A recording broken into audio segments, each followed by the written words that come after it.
Hello, नमस्कार. कसे आहात? नेहमीप्रमाणे चांगले असाल अशी स्वामीचरणी प्रार्थना करते आणि आजचा आपला व्हिडिओ चालू करते.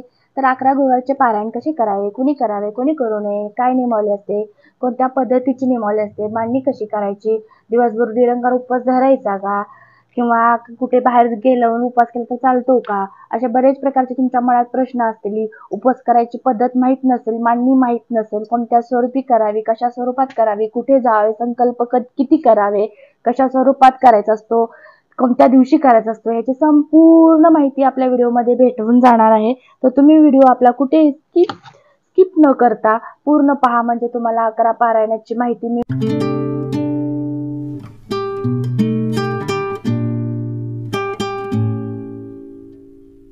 अवधूत चिंतन. श्री गुरुदेव दत्त सद्गुरु श्री स्वामी समर्थ महाराज की जय. 11 गुरुवार पारायण. 11 गुरुवार पारायण कोणत्याही गुरुवारी तुम्ही चालू करू शकता. याला वेळ, काळ, वार, मुहूर्त बघायचं नाही, फक्त गुरुवार एवढाच वार बघायचा असतो. ह्याची पद्धत असते, याला नियम असतात, याला सांगता असते, याला संकल्प असतात, याला काही गोष्टीचं वाचन असतं. तर ते कोणत्या स्वरूपात असतं, संपूर्ण माहिती तुम्हाला मी सुरुवातीला पण सांगितलेली आपल्या व्हिडिओ मार्फत मिळणार आहे. तर तुम्ही पूर्णपणे व्हिडिओ पहा. तर बघा, याचे नियम काय असतात. महत्वाचं म्हणजे पहिला संकल्प करायचा असतो, तोही पहिल्याच गुरुवारी करायचा, कुठल्याही गुरुवारी नाही करायचा, फक्त पहिल्याच गुरुवारी एकदा संकल्प करायचा. मी परत सांगतो, मला पहिल्याच गुरुवारी संकल्प करायचा, लक्षात ठेवा. आणि आता त्याहूनही महत्वाचं काय, तर संकल्प करायच्या अगोदर दत्त महाराजांच्या मंदिरात पहिल्याच गुरुवारी जायचे. सकाळी जाताना 1 नारळ, खडी साखर, 2 अगरबत्ती घेऊन जायचं. ते घेऊन गेलो म्हणजे संकल्प होतो का, तर नाही, तो संकल्प नसतो. तर तो संकल्प नसूनही आपण महाराजांना आशीर्वाद मागण्यासाठी जायचं असतं. आणि महाराजांना आपल्या मनातली इच्छा मागायची असते, आणि ती इच्छा म्हणजे विघ्नपणे पार पाडो. आपले येणारे जे 11 गुरुवार आहे ते कोणत्याही अडथळ्याशिवाय पार पडो. दत्त महाराजांनी आपल्याला विना संकटाने ते पार पाडून घेऊ हे सांगून दत्त महाराजांना त्रिवार मुजरा घालून आपण 11 गुरुवाराला सुरुवात करायचा.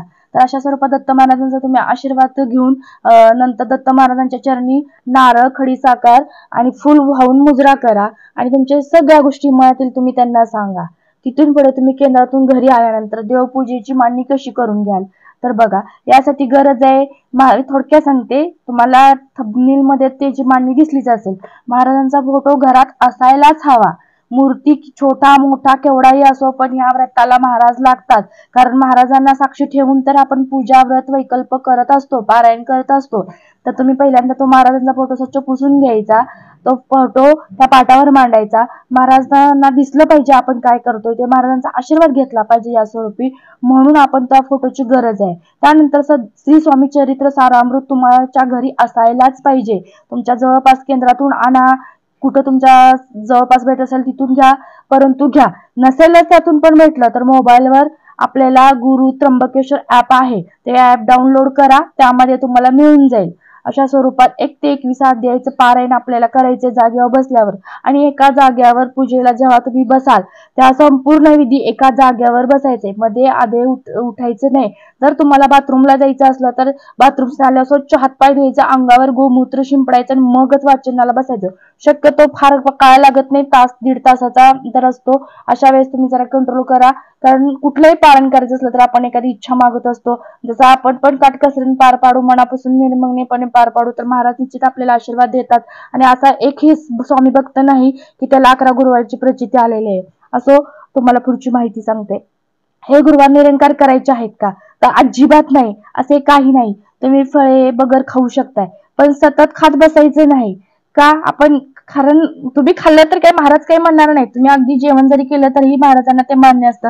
महाराजांना फक्त तुमची सेवा गरजेची असते. पण नियमानुसार बघा, आठवड्यातून 1 दिवस जर आपण थोडा हलका आहार घेतला तर डायजेशन स्वरूपी, सायंटिफिक स्वरूपी तुमच्या पोटालाही सुद्धा आराम मिळतो. आणि पचनक्रिया 8 दिवसाची एक शांतता लाभते. म्हणजे शारीरिक बाधेसाठी सुद्धा ते महत्वाचे असते. म्हणून आठवड्यातून 1 दिवस त्या निमित्तानं तुमचा का होईना एक डायजेशन पण होतंय आणि पोटाला आराम पण मिळतंय.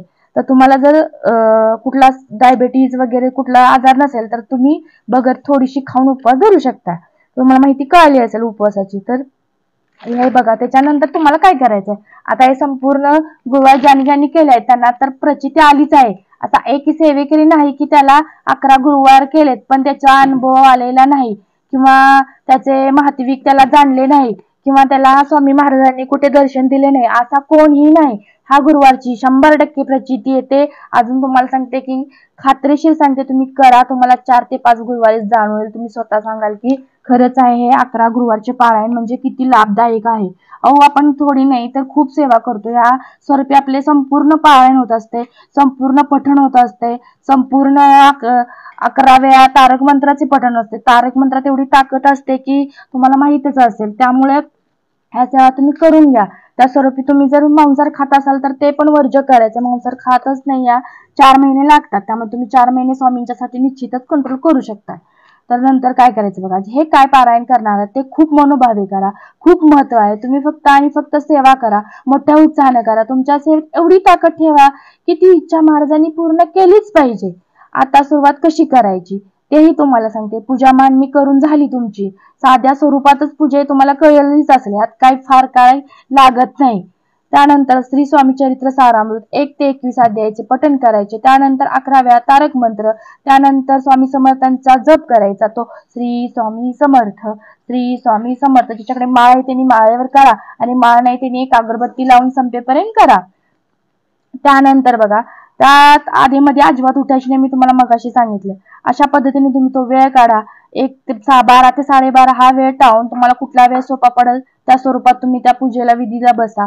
ते पूर्ण झाल्यानंतरच तुम्ही तुम्हाला जे काय वाटेल ते तुम्ही स्वामींना नैवेद्य दाखवून करू म्हणजे खाऊ शकताय. तर हे किती खूप सोपं आहे आणि करण्यासारखं, आणि तुम्हाला आनंदाने पार पाडायचं आहे. त्यामुळे ही खूप प्रभावशाली, ताकद देणारी, प्रचिती येणारी अशी सेवा आहे. म्हणून मनापासून हे करा, अनुभव घ्या. ही सेवा बघा कशासाठी करायची, तर नोकरीसाठी करायची, मुलांच्यासाठी. ज्याला मुलं होत नाहीत त्यांनी मुलांसाठी प्रयत्न करायचा, 100%चा रिझल्ट आहे. ज्या मुलांचे लग्न होत नाही त्या मुलांनी करायचा, आर्थिक प्रगतीसाठी करायचा, ज्याच्यावर कर्जाचा डोंगर आहे त्यांनी आपण यातून बाहेर कसं निघू यासाठी करायचा, उन्नतीसाठी करायचा, घरात सुख शांतीसाठी करायचा, तुमच्या घरात सतत निगेटिव्हिटी असेल त्यासाठी करायचा, मनात जी काही अदरवाईज ह्याच्यापेक्षा जास्त काही तुम्हाला दुसरी इच्छा असेल त्यासाठी करायचा. ज्या नामस्मरणाने जर तुम्ही मनापासून जर निश्चितच कराल तर तुम्हाला निश्चितच याचा फायदा होईल. किती फायदा आहे ते तुम्हाला करतानाच कळेल. मी ह्या गोष्टी शब्दातही सांगू शकत नाही, आणि कसं सांगायचं याचा फायदा हेही मला कळत नाही. तुमचं आयुष्यच बदलून टाकेल एवढे प्रभावशाली हे 11 गुरुवारचे पारायण आहे. तर महत्वाची मांडणी बघा, पाठ घ्यायचा, त्यावर लाल वस्त्र टाकायचे, त्यावर महाराजांचा फोटो, शंख, पाण्याचा लोटा एका बाजूला ठेवायचा, घाट एका बाजूला ठेवायचा. 1 किंवा 5 फळे असले तरी महत्वाचे म्हणजे चालेल, नसेल तरी काही हरकत नाही. साखर थोडीशी एका वाटीत घेतली, त्यात तुळशीपत्र टाकले तरी चालतं. हार फुले असावे, स्वामींना हार आणि प्रत्येक ठिकाणावर ठेवायला फुले असावी. त्यानंतर सारामृत श्री स्वामी चरित्र सारामृत हे तुमच्याकडे असायलाच पाहिजे. तारक मंत्र सुद्धा युट्यूबवर लावा, म्हणजे तेही करून घ्या, एका वहीवर लिहून घ्या आणि तुमच्या मुखावाटे ते बोलायचंय. ज्याला वाचता येत नाही त्यांनी फक्त ऐका, ज्याला वाचता येतं त्यांनी तोंडानेच ते 11 वेळा म्हणायचंय. निश्चित तुम्ही स्वामी समर्थांच्यासाठी हे करू शकताय, हे मला खात्री आहे. तर अशा स्वरूपाची मांडणी झाली की तुम्हाला कोणत्या स्वरूपाची प्रचिती येईल. मी तुम्हाला मगाशी सांगितलं की मला शब्दात नाही सांगता येत, तशी मी गणतीत सुद्धा ही सेवा करू शकत नाही. इतका या सेवेचा, इतका या पारायणाचा लाभ आहे.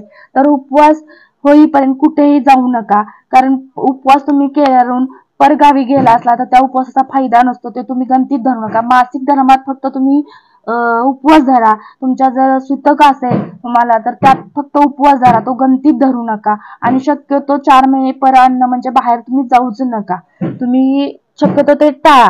आणि जर अशा स्वरूपात तुम्ही मनोभावे जर हे व्रत केले तर अनन्यसाधारणाचे तुम्हाला फायदे तर मिळणारच आहे, पण परमपूज्य सद्गुरू गुरुमाऊलींचा, दत्त महाराजांचा आशीर्वाद मिळून जाईल. तुमचे जे काही कारणासाठी केलं असेल ते पूर्ण होईल, 100% पूर्ण होणार, खात्रीने सांगते तुम्हाला. स्वामी भक्तांनो, मी पण स्वामी भक्त आहे. 100% आपले महाराज ऐकतात, 100% आपल्याला महाराजाची प्रचिती देतात, प्रत्येकाला अनुभव देतात. त्यामुळे तुम्ही पण हे व्रत मनापासून करा. व्रत पारायण काही म्हणा याला, पण तुम्ही हे करा. आणि कोणताही गुरुवार, आता मार्गशीर्ष महिन्यातील आज पहिला गुरुवार, काल किंवा आज, आता माझा कधी व्हिडिओ पडेल मला सांगू शकत नाही, पण निश्चितच पडेल. तुम्ही जाणून घ्या आणि आपल्या ह्या पारायणाला सुरुवात करा. जर ज्याचे लक्ष्मीचे व्रत असेल त्यांनी ह्या पारायण करावं का, तर नाही. महालक्ष्मीच्या व्रताबरोबर हे पारायण करू शकत नाही महिला. ज्याचे नसेल ते सुरुवात करू शकताय. तुमचे महालक्ष्मीचे पारायण झाल्यानंतरच हे व्रत करायचे. हे पारायण करायचे। एका वेळेस तुम्ही 2 गोष्टी करू शकत नाही। परत सांगते मी तुम्हाला, मार्गशीर्ष महिन्यातील गुरुवार ज्या ज्या महिलांचे असेल त्यांनी स्वामी समर्थांच्या 11 गुरुवारला सुरुवात करायची नाही। तुमचे हे 4 गुरुवार किंवा 5 गुरुवार पडले असतील मार्गशीर्ष महिन्यातले, हे संपल्यानंतरच तुम्ही महिलांनो स्वामी सेवेकऱ्यांनो हे गुरुवार चालू करा। आणि ज्या महिलांचे जर नसतील हे गुरुवार त्या महिलांनी करायला काय हरकत नाही। तर तुम्हाला असं कळालीच असेल माहिती, ह्या पारायणाचा लाभ पण कळाला असेल, अनन्यसाधारण महत्व कळालं असेल, आशा भागते। श्री स्वामी समर्थ।